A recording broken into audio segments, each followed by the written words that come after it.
Okay, hear me out. Pretending to be engaged to your best friend's cousin should have been a harmless favor. Except now he's sleeping in my apartment, making omelets, and looking at me like he actually means it. I didn't plan to fake a relationship, especially not one that feels this real. If you love messy love stories with too many feelings and not enough logic, hit like, subscribe, and stay tuned because it's about to get complicated. It started 3 days ago when my landlord thought I was getting evicted. Long story short, Drew overheard and said, "Don't worry, babe. My fiancé's got this." Except, I didn't remember agreeing to be anyone's fiancé. I tried to deny it, but Drew winked and whispered, "Play along or you'll lose the place." And just like that, my life became a poorly scripted romantic sitcom. Now he's actually moved in, with his 5 suitcases, coffee machine, and, wait for it, a cat named Taco. Taco hates me. I think it's mutual. The plan was simple. Fake engagement for 2 weeks until I sort things out with the landlord. Except Drew keeps calling me babe in public, loudly, like he's auditioning for a rom-com.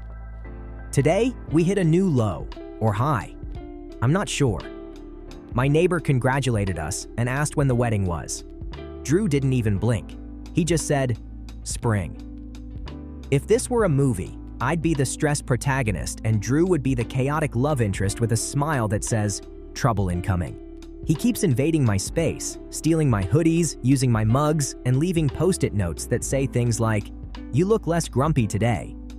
This morning, he cooked breakfast again. When I said I wasn't hungry, he said, "That's fine, I'll feed you."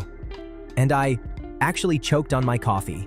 He laughs at everything. It's ridiculous. Like he doesn't realize this fake relationship could ruin both our reputations.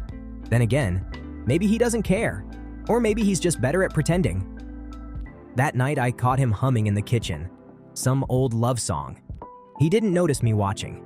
It hit me then. I don't actually know why he agreed to fake this. He barely knows me. So, what's in it for him? I tried asking, but he just grinned and said, "You'll find out soon." Yeah, that's exactly what villains say before things get weird. The next morning, I woke up to find him wearing my shirt, the one I sleep in. He just shrugged and said, "It smells like you. Helps me relax." I'm 90% sure I'm developing early onset cardiac confusion because every time he smiles now, it feels personal. We got invited to a couples cooking contest at his restaurant job. Apparently, he accidentally signed us up. I can't even fry an egg without burning it, and this man wants to enter a competition? Halfway through, he wrapped his arms around me to help with posture. My brain short-circuited. The judges probably thought I was overheating. When he whispered, "Relax, Jace. Just breathe," I almost dropped the pan. I'm not sure if I'm losing the contest or my sanity. We didn't win the contest, but Drew said, "We make a good team." And for a second, I actually believed him. When we got home, he crashed on the couch next to me. I caught myself watching him breathe, and for the first time, I thought, maybe I don't want this to end. The next morning, I woke up on the couch. Drew's arm draped over me like we'd done this 1,000 times. I froze. His hair was messy, his breath warm on my neck, and my brain decided to crash like a Windows 98 PC. I tried to slip out quietly, but he mumbled, "5 more minutes, Jace." Tell me, how do you escape a man who sleep talks like that? Later that day, my best friend Leo dropped by, unannounced obviously, and nearly fainted when he saw Drew wearing my hoodie. Leo whispered, "Wait, you're actually together?" And Drew just said, "Depends who's asking." I was about to clarify everything when Drew winked at me again. It's like he knows that look scrambles my whole operating system. Leo didn't buy it, but he left with a smirk. Now he thinks I'm living my own rom-com. If only he knew how wrong or right he might be. That night, Drew suggested we practice our couple chemistry in case anyone asked questions. I said no. He said, "Okay, but how do you expect me to protect my fake fiancé's honor if you won't even hold my hand?" So yeah, that's how I ended up sitting on the couch, holding hands with a man who smells like cinnamon and chaos. Totally normal day. Then the power went out. Great. Perfect. Because obviously the universe thought, you know what Jace needs? Mood lighting. We talked for hours about food, art, random dreams, He said he used to cook for someone special, but didn't say who. His voice went quiet after that. That's when I realized something's off. He's too calm, too kind. People who smile that easily usually hide something big. The next morning, I found a letter in his jacket pocket. It wasn't addressed to me, just a name I didn't recognize, Ethan, and the words, "I'm sorry I couldn't stay." I should have ignored it. But my curiosity has zero self-control, and this is where the plot twist begins. Also, before we get into that mess, if you're still watching this insanity unfold, don't forget to like, subscribe, and hit the bell. Because trust me, it's about to get weird. Later that day, Drew came home early, looking exhausted. I hid the letter like some guilty teenager in a drama show. He noticed, obviously. He always notices. He didn't ask. Instead, he made dinner, sat across from me, and said, "You've been quiet. You okay?" I almost said yes, but something about his tone felt sad. Later, he finally said it. Ethan was my fiancé. My heart stopped. He wasn't lying about being engaged, just not to me. He told me Ethan left him a year ago, right before they were supposed to open a restaurant together. That's why he never went back to his old apartment. Too many ghosts.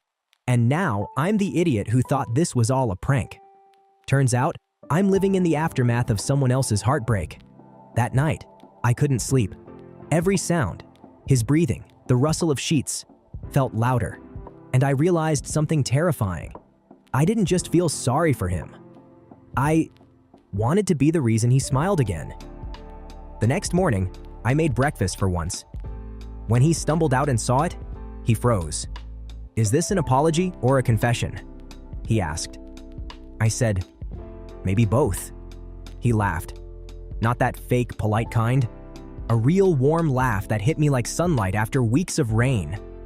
And in that moment, I realized this fake engagement might have started as an act. But somewhere between omelets and awkward silences, I fell for him. He looked at me, quiet for a long time. Then he said, "You have no idea how long I've been waiting to hear that." And just like that, the line between fake and real completely vanished. You ever have one of those mornings where everything feels too quiet? That's what it was like the next day. Drew didn't tease me, didn't smile, just brewed coffee in silence. I thought maybe I'd imagined last night that maybe it didn't mean as much to him as it did to me. But then he slid me a cup and said softly, "You're impossible, you know that?" I almost choked on the coffee. "Impossible how?" I asked. He grinned. "You make me want to stay when I promised myself I wouldn't." It wasn't just words. I could feel it, the shift, that quiet, dangerous thing people call falling in love. We didn't talk much after that, but everything he did, every glance, every laugh, felt charged, like the air between us remembered something we hadn't said yet. Then one evening, Leo invited us to a party. Drew said no, but I dragged him anyway. I told him, "You can't hide behind pancakes forever." At the party, people kept asking how we met. Drew told the truth, mostly. He said, he was the quiet guy who made my life interesting. I didn't expect that to sting in a good way. After a few hours, he disappeared outside. I found him sitting on the porch steps, looking at the sky like it had answers. I sat beside him, offered him a drink, and said, "You okay?" He sighed. "I keep thinking about Ethan, about what I did wrong." I told him, "You didn't do anything wrong. You just didn't meet me yet." He laughed, but there was something in his eyes I hadn't seen before. Hope. He said, "You're too good at this fake thing, Jace." I said, "Maybe I stopped faking." And then, silence. For a second, I thought he'd laugh it off, but instead, he leaned closer, slow, careful, like he was afraid the moment might break. And then, he kissed me. Soft, warm. The kind of kiss that doesn't ask for permission, just quietly feels like home. Everything else disappeared. The noise, the people, even my thoughts. Just his hand against my cheek and the quiet, unspoken truth between us. When we finally pulled away, he whispered, "You sure you want this?" I smiled. I've been sure since the omelet. We went home after that. No awkwardness, just quiet contentment. He turned on the radio and some old love song filled the car. I think he hummed along just to make me melt. At home, Taco jumped on Drew's lap, completely ignoring me, like usual. But Drew smiled and said, "Even Taco's starting to believe we're real." He wasn't wrong.